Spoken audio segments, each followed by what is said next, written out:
My name is Alexandra Alex Morrison, and I'm the family disappointment. At least that's what my older brother James has told everyone for the past 6 years. The sister who never worked a real job. The one who lives off her trust fund. The black sheep who somehow has money but no ambition, no drive, no real accomplishments. What James doesn't know, what nobody in my family knows, is that I'm the reason his logistics company exists at all. I'm 34 years old. I graduated from MIT with degrees in computer science and applied mathematics. At 23, I co-founded a data analytics startup called Meridian Systems with 2 classmates. At 26, we sold it to Amazon for $180 million. My share after taxes was $52 million. At 27, I became an angel investor. For the past 7 years, I've invested in 43 companies. 12 have failed. 15 are still operating. 16 have been acquired or gone public. My current portfolio is worth approximately $340 million. I'm one of the most successful angel investors under 40 in the Boston tech scene. I'm also completely invisible to my family. They think I'm living off a modest trust fund our grandmother left me, $2 million that generates about $80,000 a year in dividends. They think I spend my days doing yoga, meeting friends for lunch, and generally floating through life without purpose. They think this because I let them think it. Why? Because I learned early that my family couldn't handle my success. When I sold Meridian Systems at 26, I was so excited I told everyone immediately. I flew home to Chicago for a family dinner and announced that I'd just become a multimillionaire. My father said, "Well, don't let it go to your head." My mother said, "That's nice, dear. James, tell everyone about your promotion." My brother James, who was 29 at the time and working as a regional manager at a freight company, went silent for the rest of the dinner. 3 weeks later he stopped returning my calls. I learned that my success made them uncomfortable. It disrupted the family narrative where James was the golden child, Harvard MBA rising corporate star, the son who'd make them proud. My unexpected windfall threw everything off balance. So I became invisible instead. I moved to a modest apartment in Cambridge. I drove a 5-year-old Prius. I dressed in jeans and sweaters. When family asked what I did all day, I'd shrug and say, consulting projects here and there. Nothing exciting. And I started investing. One of my first major investments was in my brother's dream. James had always wanted to start his own business. In 2018, he left his corporate job to launch Anderson Logistics, a freight and supply chain management company. He had industry experience, good relationships, and a solid business plan. What he didn't have was capital. He'd saved $200,000, but he needed $2.5 million to get started. Warehouse space, trucks, technology systems, working capital, staff. He spent 6 months pitching investors and getting rejected. The logistics industry is capital-intensive and competitive. Nobody wanted to take the risk on a first-time founder. I watched him struggle. Watched his confidence erode. Watched him come to family dinners looking exhausted and defeated. So I created Apex Capital Partners, an LLC registered in Delaware with me as the managing member but with an anonymous structure. I had my attorney reach out to James with a term sheet, $2.3 million in exchange for 30% equity, with favorable terms and patient capital expectations. James was ecstatic. He called me that night, "Alex, you won't believe it. I got funding. Some investment firm called Apex Capital. They believe in the business." "That's amazing, James. I'm so happy for you. Maybe I can finally prove to everyone that I'm not just Dad's disappointment son who left a good corporate job." I remember feeling a pang at that. James, the golden child, also felt like a disappointment. "You're not a disappointment," I told him. "You're following your dream. That takes courage." "Thanks, sis. That means a lot." That was 2018. 6 years ago. Anderson Logistics launched in January 2019. It was rough at first. Logistics always is.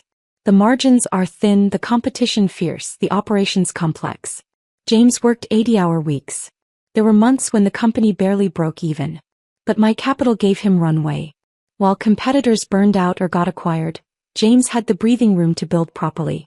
To hire good people. To invest in the right technology. To weather the inevitable storms. By 2020, Anderson Logistics was profitable.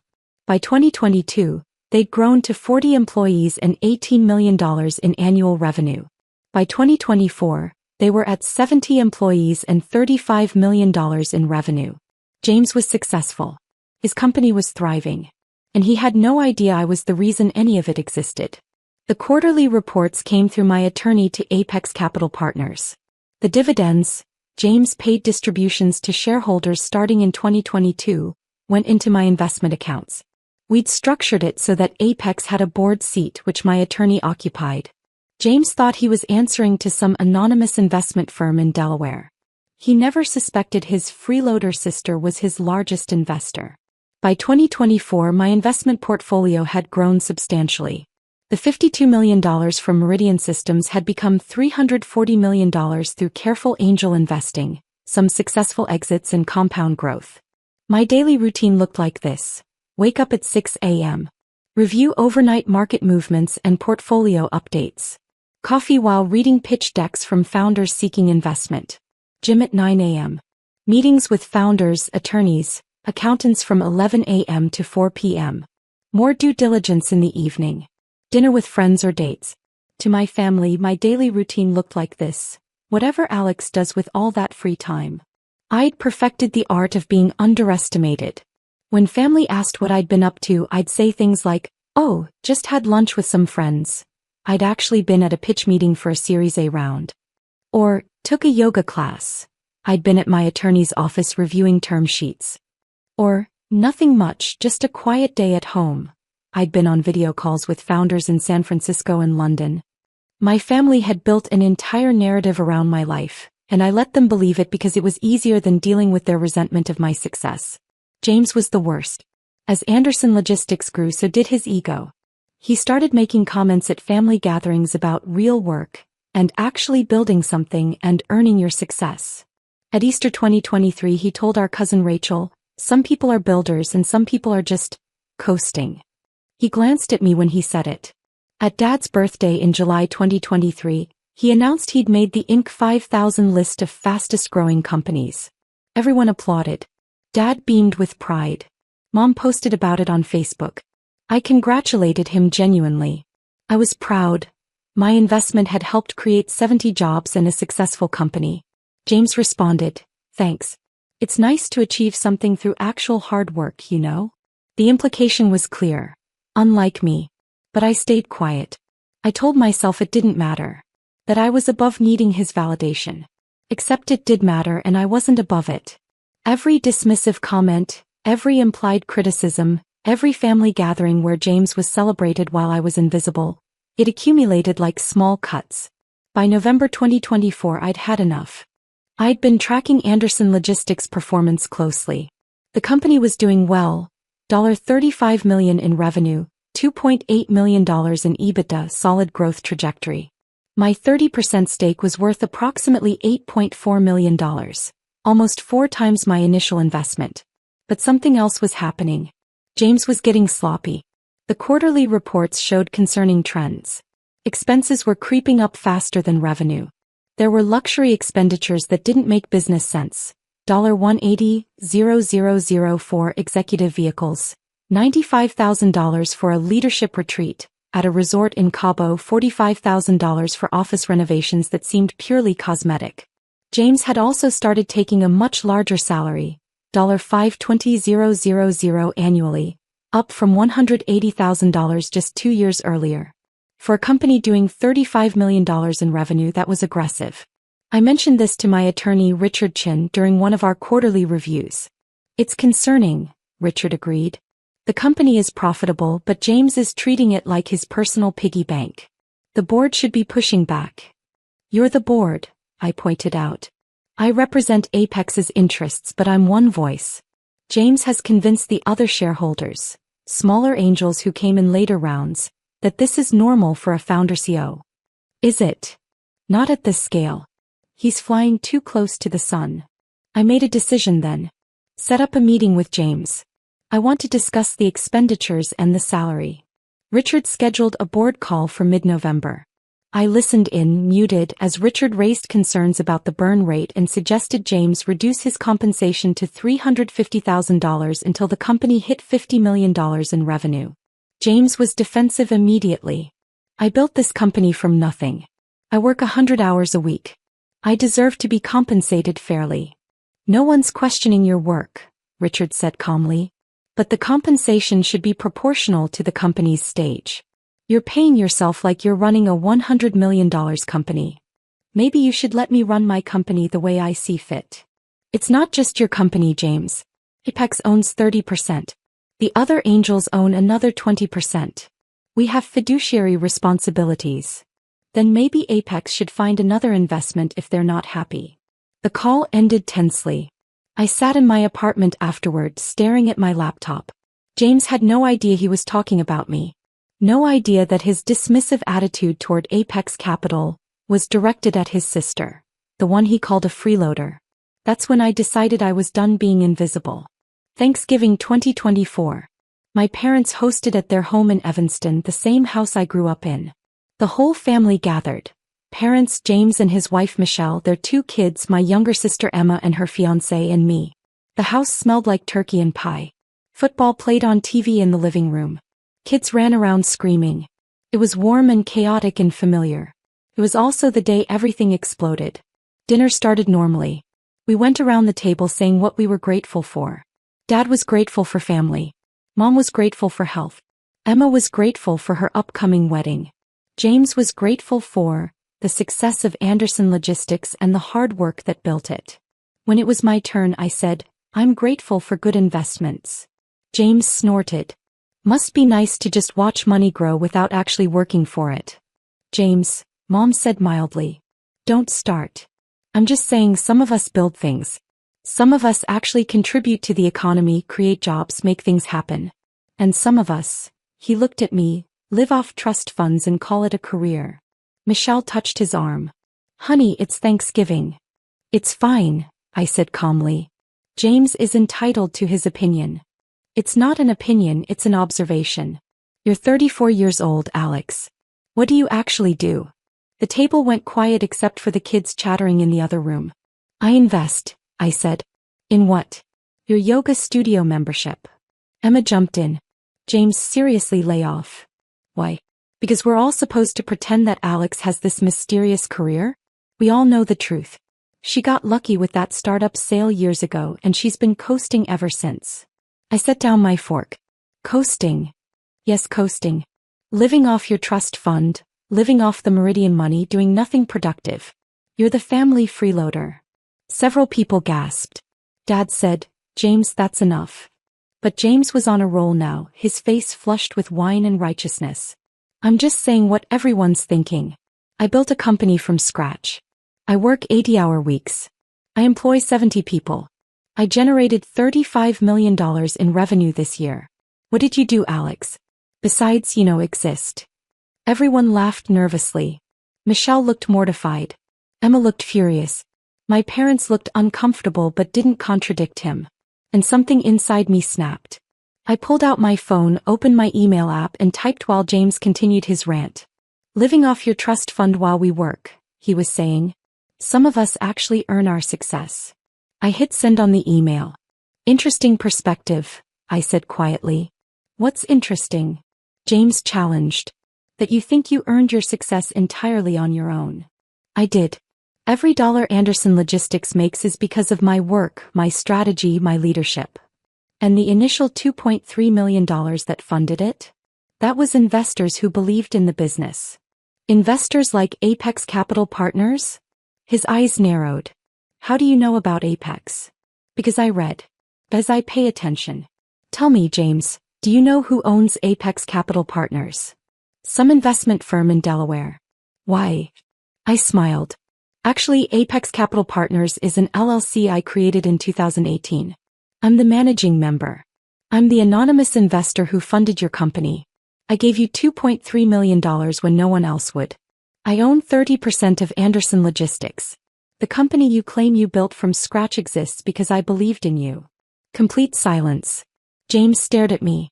That's not possible. It's completely possible. My attorney, Richard Chin, sits on your board representing Apex's interests. We've had quarterly reports for 6 years. Your company is worth approximately $28 million right now, which means my stake is worth $8.4 million. Would you like me to forward you the latest board report? His face had gone pale. You're lying. I pulled up my email on my phone and showed him the message I'd just sent. To Richard Chin and Associates from Alexandra Morrison. Subject: Apex Capital Partners, Anderson Logistics. Richard, please execute immediate withdrawal of all Apex Capital Partners investment from Anderson Logistics. Exercise our contractual right to redeem our 30% equity stake at current fair market valuation of $8.4 million. Liquidation should be completed within 30 days per the terms of our shareholder agreement. Additionally, initiate the change of control provisions. As our withdrawal triggers a major investor exit, James Anderson must find replacement capital or face dilution/restructuring. Proceed immediately. Alex. James's phone started ringing. He looked at the screen. It's Richard. His hand was shaking. You should answer that, I said calmly. He's probably calling to confirm my instructions. James stood up from the table and answered the phone. Richard? What are you talking about? We could all hear Richard's voice through the phone, professional and calm. James, I'm calling to inform you that Apex Capital Partners is exercising its redemption rights. We're withdrawing our full investment from Anderson Logistics. James looked at me, his face a mixture of shock, disbelief, and rising panic. This is insane. You can't just, why? You'll receive the formal notice via email within the hour, Richard continued. You have 30 days to arrange replacement capital or we'll proceed with the contractual provisions for stake liquidation, which may require bringing in new investors or partial company sale. James hung up and stared at me. The Thanksgiving dinner was over. Michelle immediately started crying, not dramatic sobs but quiet tears of fear. She understood what this meant for their family, their lifestyle, their future. Emma looked at me with wide eyes. Alex, did you really just do that? Yes. Dad found his voice. Alexandra, what is happening? I turned to him. What's happening is that I just withdrew my $8.4 million investment from James's company. The investment that's been keeping Anderson Logistics funded for 6 years. The investment James didn't know was mine. But why? Mom asked. Why would you sabotage your brother's business? I'm not sabotaging anything. I'm exercising my legal rights as an investor. James has 30 days to find replacement capital. If his business is as strong as he claims, that shouldn't be a problem. James slumped back into his chair. Alex, you can't do this. The company needs that capital. We've structured our whole financial model around my money? I finished. Yes, I know. I've been reading the quarterly reports for 6 years. Reports that show you paying yourself $520,000 annually, spending $180,000 on luxury vehicles, taking expensive leadership retreats while the company's margins shrink. Those are legitimate business expenses. They're ego expenses. You've been treating Anderson Logistics like your personal piggy bank while calling me a freeloader. Michelle spoke up, her voice shaking. James, what is she talking about? What vehicles? The Tesla and the Range Rover, I said. Registered to the company. Used primarily for personal purposes. Also, the $95,000 leadership retreat in Cabo last March? That was 7 people at a luxury resort for 4 days. Your entire leadership team could have had an equally productive retreat at a Holiday Inn for $8,000. James's jaw tightened. You're making business decisions sound nefarious. I'm pointing out that you've been profligate with money you didn't earn. Money I gave you. And while you've been spending that money, you've been publicly mocking me for supposedly not working. I didn't know it was your money. Would it have mattered? Would you have spent it differently? Or would you have just resented me more? He had no answer. Dad tried to mediate. Alex, I'm sure we can work this out. Your family. James made some unfortunate comments, but... Unfortunate comments? He called me a freeloader at Thanksgiving dinner. He's been calling me that in various ways for 6 years. While I was funding his company. While I was the reason his business existed at all. Emma added quietly, she's not wrong, Dad. James has been pretty brutal about Alex. That's because she acts like she's above everyone. James exploded. Drifting through life, no real job, no real responsibilities. I manage a $340 million investment portfolio. I said, my voice ice. I've invested in 43 companies. 16 have successfully exited. I've created or preserved over 3,000 jobs through my investments. I work every single day analyzing opportunities, conducting due diligence, supporting founders. I'm one of the most successful angel investors in Boston, and I've done it all while staying completely invisible to this family because I knew you couldn't handle it. Then why did you invest in my company? James demanded. Because you're my brother. Because I believed in you. Because I wanted you to succeed. And because I was stupid enough to think that maybe if your business succeeded, you'd finally stop resenting me. I don't resent you. You called me a freeloader, James. Thanksgiving. In front of our entire family. After 6 years of me silently funding your dream. The fight went out of him. He sat there, deflated, while the full reality sank in. Michelle spoke up, her voice small. What happens now? I looked at her. She was innocent in this. A nice woman who'd married my brother and built a life based on what she thought was his self-made success. James has 30 days to find replacement capital. He needs $8.4 million in new investment or he'll face dilution and restructuring. Can he do that? Michelle asked. I shrugged. Maybe. If Anderson Logistics is as successful as James claims, investors should be interested. Of course, they'll do due diligence. They'll see the inflated salary, the luxury expenses, the thinning margins. They might have concerns. You're destroying everything I built, James said quietly. No, James. I'm taking back what I built. You were the operator. I was the capital. Without me, Anderson Logistics never launches. Never makes it through the rough early years. Never gets to $35 million in revenue. I didn't destroy what you built. I'm withdrawing from what we built together, except you never acknowledged it was we in the first place. I stood up from the table. I'm leaving. Happy Thanksgiving, everyone. Emma caught me at the door. Alex, wait. Are you really going to let his company collapse? I'm not letting anything collapse. I'm creating a consequence. If James wants to keep his company, he'll find new investors. If he can't, that's not my responsibility. He's your brother. And I was his sister. The one he mocked and dismissed and called a freeloader while I funded his dream. I'm done being invisible, Emma.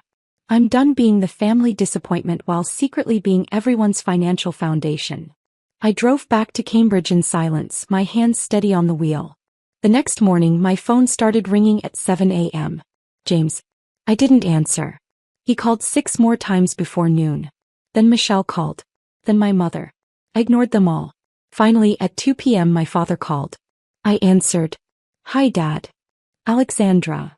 His voice was formal, disappointed. We need to talk about what happened yesterday. I'm listening. You humiliated your brother. At Thanksgiving in front of the family. You destroyed his company out of spite. I exercised my legal rights as an investor. That's not spite, that's business. It's family, not business. Dad, James made it business when he built his company on my money while publicly mocking me. You don't get to claim family exception after treating family like garbage. He sighed. James is under tremendous stress. The company is everything to him. If you withdraw your investment, it could fail. Then he should have been more careful with how he treated his largest investor. He didn't know. That's not an excuse. He didn't know because he never asked. He never wondered where I got my money.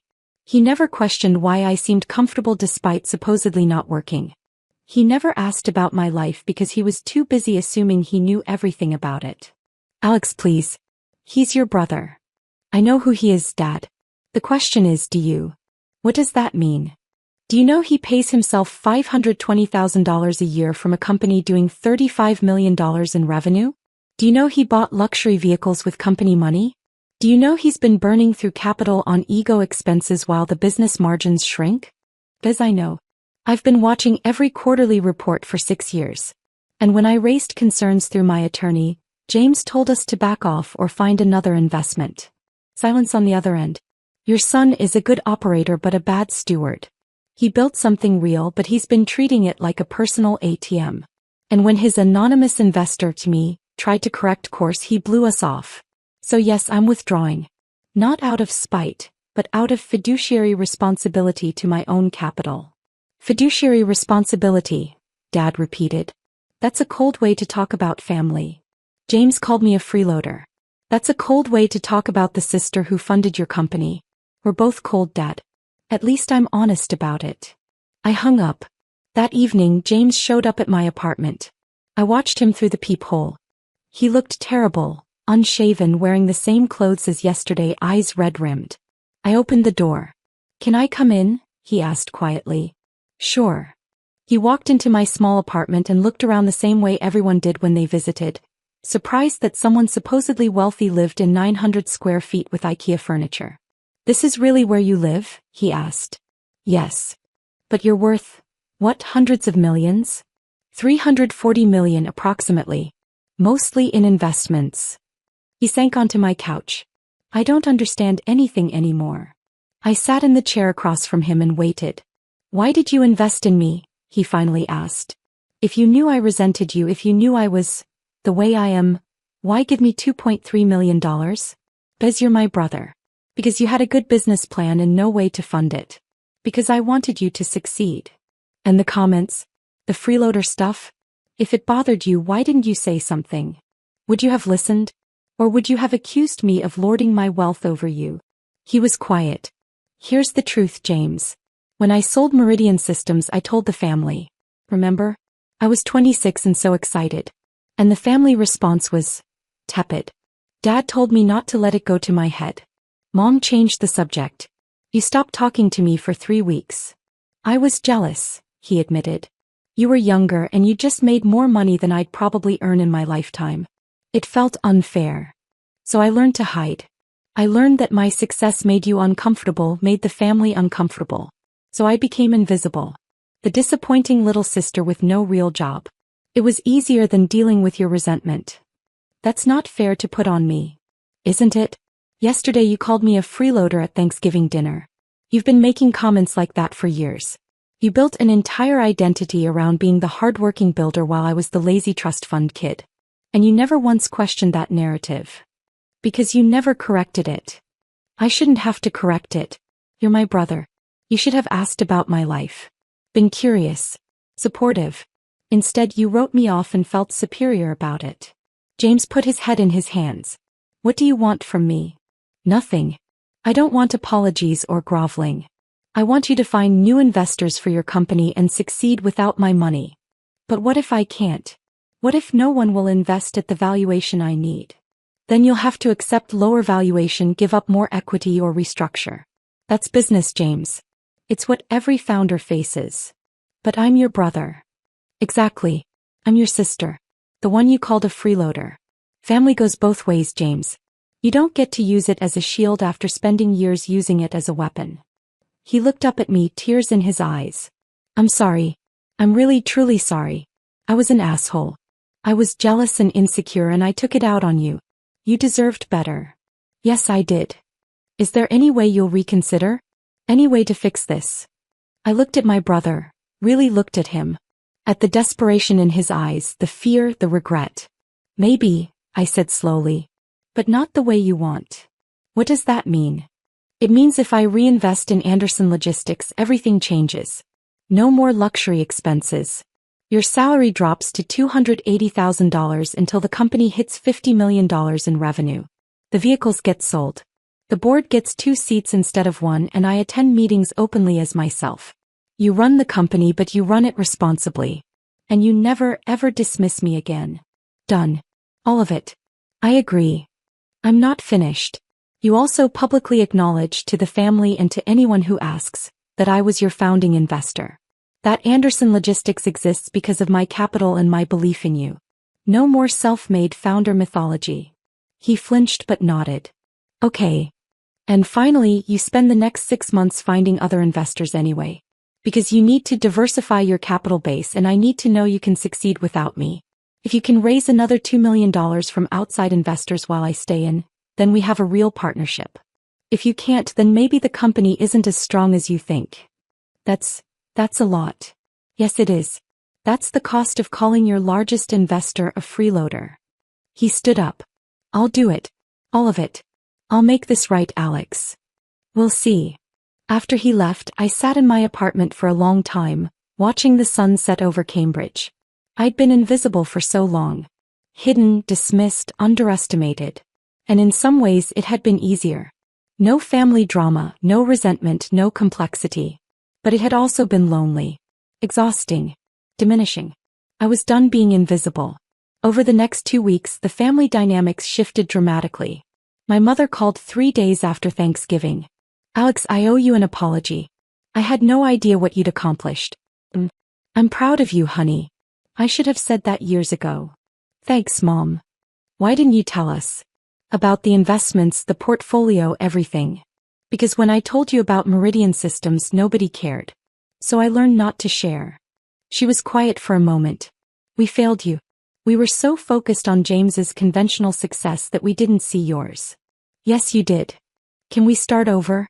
Can I learn about your life, your work, who you actually are?" "Maybe. But it'll take time." Emma called next. "Alex, I just want you to know, I always thought you were cool. The way you lived your own life, didn't care what people thought. I didn't realize you were also a secret business genius." I laughed. "Not a genius. Just good with numbers and patient with investments." "Will you help me understand investing? I have some savings and I have no idea what to do with them." "Of course." The most surprising call came from my father. "Alexandra, I spoke with James. He told me everything, the terms you proposed, the requirements. I think you're being very fair. More than fair. I'm being businesslike." "Yes. And I think that's what James needs. Someone to hold him accountable. I haven't done that. I've just been proud of him without asking hard questions." "Why are you telling me this, Dad?" "Because I want you to know I see you now. Not as the disappointment daughter, but as the successful woman you became while we weren't paying attention. And I'm sorry it took this long." I cried after that call. Not sad tears but relief. Like a weight I'd been carrying for years had finally lifted. James spent the next month hustling. He cut his salary to $280,000. He sold both luxury vehicles, the Tesla and Range Rover, and bought a used Honda Accord. He canceled the planned leadership retreat and instead held strategy sessions in the office conference room. He also pitched investors. Lots of them. I heard about it through Richard, who was fielding calls from VCs doing due diligence. "They're impressed," Richard told me. "The business fundamentals are solid and James is being honest about the restructuring. He's telling them he got complacent and needed a wake-up call." "Is anyone biting?" 3 firms are interested. He might actually pull this off. On January 15th, James sent me an email. "Alex, I'm signing a term sheet tomorrow. Venture firm called Summit Partners is investing $2.5 million at a $32 million valuation. They're taking 7.8% equity. With your 30% and the new capital, Anderson Logistics is fully funded and poised for growth. Summit's terms include board oversight and quarterly reporting. They're holding me accountable, which I need. Thank you for the wake-up call. Thank you for believing in me 6 years ago. Thank you for not giving up on me now, even though I gave you every reason to. I'm telling everyone, family, employees, investors, that you were the founding angel who made this company possible. No more hiding. No more minimizing. You made Anderson Logistics happen and I'm grateful. Your brother James." I read the email 3 times, then called him. "Congratulations," I said when he answered. "Summit Partners is a good firm. Thanks to you. They said your initial investment and patient capital was one of the reasons they felt confident. Apparently they called you a smart money validator." I smiled. "I've been called worse. Alex, I know I can't undo the past 6 years. Can't take back the comments or the dismissiveness. But I want to try to be the brother you deserved all along. The one who celebrates your success instead of resenting it." "I'd like that." "Good. Because I need your advice on something. Summit wants us to consider an acquisition target, a smaller logistics company in Ohio. Would you look at the financials and tell me if it makes sense?" "You want my investment advice?" "I want my smart, successful sister's opinion. If you have time, send me the deck. I'll review it tonight." After we hung up, I sat at my desk looking out at the Cambridge skyline. My phone buzzed with a notification. Another founder wanting to pitch their startup. My calendar showed 3 pitch meetings tomorrow, a board call in the afternoon, and dinner with Emma to discuss her investment strategy. I was busy, successful, visible, and finally acknowledged. It's been 6 months since that Thanksgiving dinner. Anderson Logistics is thriving with the new capital and oversight. James is a better CEO now. More disciplined, more strategic, less ego-driven. The company is on track to hit $45 million in revenue this year. My relationship with my family has transformed. Mom calls weekly to ask about my work. Dad sends me articles about angel investing. Emma and I meet monthly to review her growing investment portfolio. And James? James is different. Better. At last month's family dinner, he introduced me to his new VP of operations as my sister Alex, the angel investor who funded Anderson Logistics. Without her, none of this exists. The VP was impressed. You're Alexandra Morrison? I've heard about you in investor circles. Your portfolio is legendary. James beamed like he was proud. Shly proud. Later he pulled me aside. You know what's funny? I spent years being jealous of your Meridian success. Resenting it. Trying to prove I was better. And the whole time, you were quietly surpassing everything I'd ever accomplish. It's not a competition, James. I know. But if it were, you'd win. He smiled. And I'm okay with that now. Better than okay. I'm proud of you. Thanks. I'm proud of you too. Even after I called you a freeloader? Especially after. You learned. You grew. That takes courage. My phone buzzed. A text from a founder I'd invested in 3 years ago. We're going public. You're about to be $47 million richer. Thank you for believing in us. I showed James the text. He whistled. 47 million on one investment? How much did you put in? 3 million. That's what 15x return? About that. He shook his head in amazement. You're ridiculously good at this. I am. And it only took you 6 years to notice. He laughed, genuine and warm. Better late than never? Better late than never. My brother called me a freeloader at Thanksgiving dinner. He was wrong. I was the foundation his entire success was built on. And now, finally, he knows it. More importantly, I know it. And I'm never being invisible again.